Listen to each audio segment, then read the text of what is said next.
Hello and welcome to Alternate Image Raid. This is another Raid Shadow Legends video. And does this champion tick you off in arena when you go in and fight it solo and it just lives forever? Or how about if you're even in lower level arena and you're facing this champion who may just keep living and living and living thanks to a variety of healing mechanics? Do they bother you? Do they cause you issue? Because if they do, there is a fusion that is coming up that could help you deal with these particular champions. And maybe not much else. So the new fusion, who is expected to be a traditional fusion, that means you're going to earn rares from events and then ascend and level up those rares to epics and so forth. It is more resource intensive than a fragment event, is MORRIGAINE. And MORRIGAINE is an interesting champion. She is, just to get right off the get, not amazing to me, but versatile to an extent and decent. Let's go over the kit real quick. Her A1 books up to a 70% chance of decreasing speed for 2 turns. That is not a bad A1, although it is single target. And that means that it's only functioning a little bit of places. It does have some value against bosses that have are able to be speed tuned. So that is something.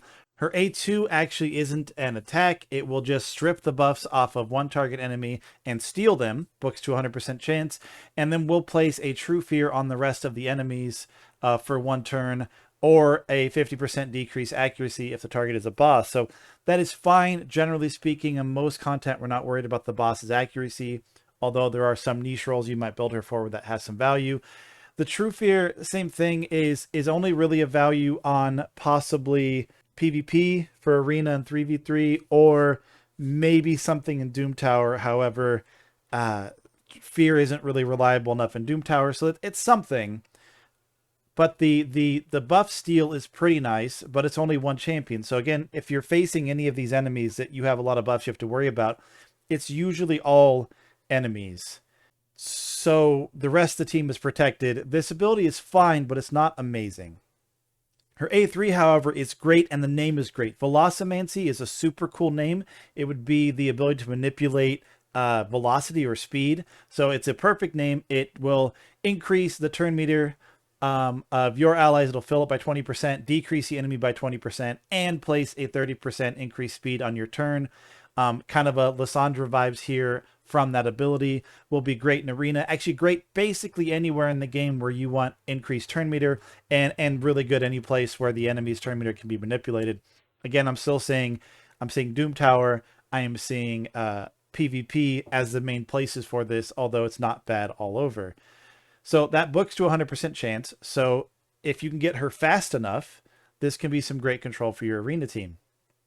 However, the place that's going to help you against this champion, or with her the Crowned and her ridiculous continuous heal, and then how she will purge all debuffs and then heal for herself. Like if I take my Go second team against Wither the Crowned, sometimes I don't win. I don't lose, but sometimes I just can't kill her unless I'm having a ton of damage, because they'll build her hard resistance.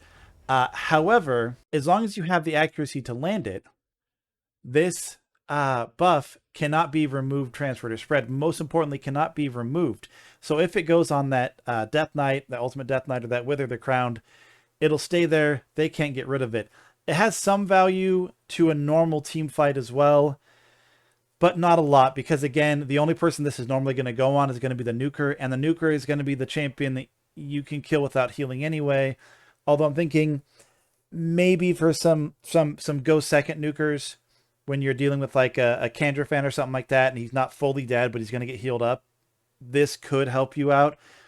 I don't know. And then the ally speed in all battles by 19% is pretty good. Not the best one of those in the game, but at least is useful everywhere. So this champion has some pieces of her kit that are useful all over the place, and some pieces that are going to be really limited to PvP and possibly arena content, since the slows on bosses and the turn meter doesn't really fit the rest of her kit for, say, Fire Knight or Spider.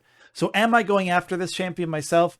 Absolutely. As I've said in the past, even if the champion isn't great, and I don't think this champion's great, I think they're decent, and in very niche content, they could be really good if you have a specific use for them. But I think it's worth going after because I'm going to pour my resources into the game during the time of this fusion and save a little bit in the meanwhile and afterwards. If I think you should go after this fusion is going to be if you're able to do it without it stressing out your account, if you're able to do it without it stressing out your life, right? If you're busy and you don't have time, because the fusions do take a lot of extra time and resources to get these done in the time frames that they are available, this is an okay one to skip, I think, if you need to. But if you're able to go after a fusion, even if you don't have some place particular that they're going, this champion isn't necessarily going anywhere on my account right now, but I think it's still worth it to get the legendary. There may be some really clever person who comes up with a really amazing strategy with this champion. The champion can get buffed, new content can come out where there's some value here. There's lots of reasons of getting guaranteed legendary champions whenever you can, and I think this is one of them. Of course, if you're somebody who's able to get this, but wants something to deal with those couple of annoying PvP champions I showed, that's a good reason to get it. Just a little, screw you to the team that is using it. But again, it's okay to pass if you need to. This is a skip if it's going to bother your account. The skip if it's going to be hard for you to get. If your account's not ready to go after this level of content yet, don't feel super bad about missing it. However, I still recommend if you can get it. I will be. Yeah, that's pretty much it. Pretty short and sweet on this one. I think it's an okay champ. Couple of great skills, but only in very specific bits of content. This has been Alternate Image Raid video, and as always, have a great day.